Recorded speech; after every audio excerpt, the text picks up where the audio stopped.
Everyone welcome to reasoning expert. Am Rahul syllogism का एक short video लेकर आया हूँ। ठीक है, ये क्या दिया है हमें, स्टेटमेंट दिए हुए हैं 4, नीचे कंक्लूजन दिए हुए हैं। आपको बताना है कि इनमें से डेफिनेटली डज नॉट फॉलो कौन सा है। ठीक है, which one is definitely does not follow, 1 2 3 में से ऐसा वाला आपको आंसर देना है।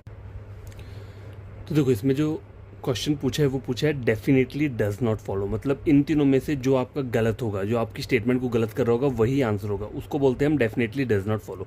जो ट्रू वाले होंगे वो हमारा आंसर नहीं होगा। तो पहले डायग्राम बना लेते हैं। देखो, ऑल ARB दिए, तो ऑल ARB का डायग्राम कैसे रहता है, ये रहता है, ये मैंने बना दिया यहाँ पे। पहले पूरा स्टेटमेंट पढ़ लेते हैं।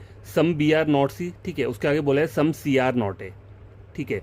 उसके बाद क्या बोला है, नो C इज B, ठीक है। तो पहले मैं नो C इज B को अगर मैं ड्रॉ करूं, इस टाइप का अगर मैं ड्रॉ कर लिया, अब देखो सम BR नॉट C, तो B और C के बीच में नो का रिलेशन है, तो सम नॉट एग्जिस्ट करता है, तो मुझे ये वाला डायग्राम बनाने मतलब करने का जरूरत नहीं है।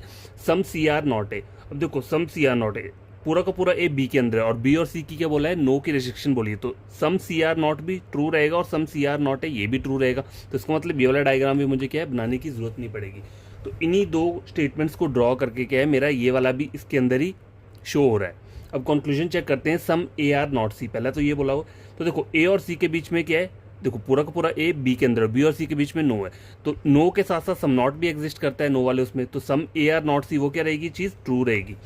सम ARB दिख रहा है, लेकिन मुझे ये तो ट्रू वाले हैं, लेकिन मुझे यहाँ पे पूछा क्या है, डेफिनेटली डज नॉट फॉलो, हमें ऐसा वाला कंक्लूजन देखना है। तो यहाँ पे कौन सा है, अभी देख थर्ड वाला चेक करते हैं, नो B इज है। अब देखो यहाँ मुझे स्टेटमेंट में पूरा का पूरा पता चल रहा है कि सम पार्ट जो B का है वो हमेशा क्या है, वो दिख रहा है मुझे, और यहाँ पे टोटली मना क्या कर रहा है, नो B इज ए। इसका मतलब क्या है, ये चीज़ क्या बोल रहा है, डेफिनेटली डज नॉट फॉलो वाला कंक्लूजन है, क्योंकि ये चीज़ हमारी स्टेटमेंट को गलत करने को बोल रहा है ये वाला कंक्लूजन, और इसीलिए ये कि डेफिनेटली डज नॉट फॉलो वाली उसमें आ रहा है। ठीक है, तो इसमें जो आंसर रहेगा एग्जैक्ट वो क्या रहेगा, option number 3, definitely does not follow. तो ये जो क्वेश्चन था ये हमने पढ़ा डेफिनेटली डज नॉट फॉलो। और देखो कभी कभी क्या होता है, ऐसी स्टेटमेंट आ जाती हैं, ठीक है, वैसे तो बहुत रेयर होता है, लेकिन आ सकती हैं। तो आपको करना क्या है, पहले पूरी स्टेटमेंट एक बार पढ़ लो कि कहाँ पे क्या चीज़ बन रही है, उसके बाद पूरा का पूरा क्या करना है, उन्हें ड्रॉ करना है। ठीक है।